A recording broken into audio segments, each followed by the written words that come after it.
সারা দেশের বিভিন্ন এলাকার মতো নাটোরে জ্বালানি তেলের সংকট রয়েছে। বিষয় বিস্তারিত জানাবেন সহকর্মী বুলবুল আহমেদ।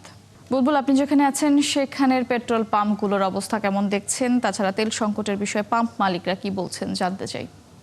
মৌটুসী, আমি এই মুহূর্তে রয়েছি নাটোরের একডালা এলাকায় বনলতা পেট্রোল পাম্প। সেখানে কিন্তু মানুষের ভিড় দেখা যাচ্ছে এবং একদম সকাল থেকেই কিন্তু এখানে যারা বাইকার বিশেষ করে তারা কিন্তু লাইন দিয়ে তেল নিচ্ছেন এবং এই যারা তেল নিতে এসেছেন তারা খুবই ক্লান্ত হয়ে পড়েছেন। এই কড়া রোদের মধ্যে দাঁড়িয়ে থেকে তারা বিরক্ত হচ্ছেন। একই সাথে কিন্তু পাম্প মালিকরা বলছেন যে তাদের কাছে পর্যাপ্ত পরিমাণে তেল নেই, তারা তেল পাচ্ছেন না, এ কারণে তারা তেল ঠিক মতো দিতে পারছেন না। আমরা একটু একজন বাইকারের সাথে কথা বলবো। কি অবস্থা ভাই? 9:30 থেকে লাইন ধরে আছে, এখনো তেল পাইনি। রং সাইডে তেল নিয়ে চলে যাচ্ছে, আমরা এখনো তেল পাচ্ছি না। কি বলছে? তেল নাই, তেল আছে কিন্তু লাইন মেনটেন হচ্ছে না ভাই। কালকে মৌটুসী, এখানকার বাইকাররা বলছেন যে তেল কিন্তু পাম্পে রয়েছে এবং আমরা জেলা প্রশাসনের সাথে কথা বলেছি। জেলা প্রশাসনের কর্মকর্তারা বলছেন যে পর্যাপ্ত পরিমাণে তেল প্রত্যেকটি পাম্পে রয়েছে, তাদের কাছে প্রতিদিনের তেলের যে রিপোর্ট সেটিও রয়েছে, কিন্তু পাম্প মালিকরা তেল দিচ্ছে না বিশেষ করে, এবং তারা কখনো কখনো বন্ধ রাখছে। বলছে যে তাদের যে মেশিন সেটি গরম হয়ে গেছে এবং কখনো কখনো তারা বলছে যে পর্যাপ্ত পরিমাণে তেল নেই।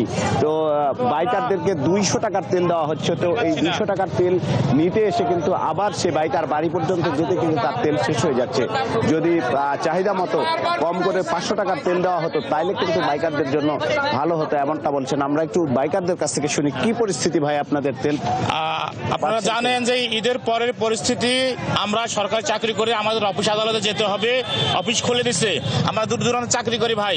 এখন আমরা তেলের যে অবস্থা, আমরা কোনোভাবেই আমরা অফিসে যেতে পারতেছি না। তেলের সংকট, ডিজেলের সংকট, এই সংকটের নিরসন অতি সত্বর হওয়া দরকার। যদি এভাবে সংকট চলতে থাকে তাহলে আমরা এবং আমাদের দেশ আমরা কোনোভাবে আমাদের উন্নতির দিকে পৌঁছাতে পারবো না।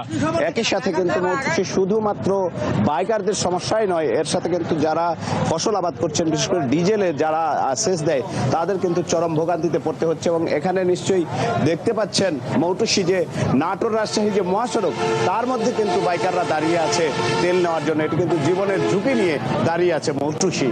এর প্রশাসনের কোনো তদারকি কিন্তু নাই মৌটুসী। ধন্যবাদ বুলবুল আপনাকে। দর্শক, নাটোর থেকে জ্বালানি তেলের সংকটের ব্যাপারে জানাচ্ছিলেন সহকর্মী বুলবুল আহমেদ।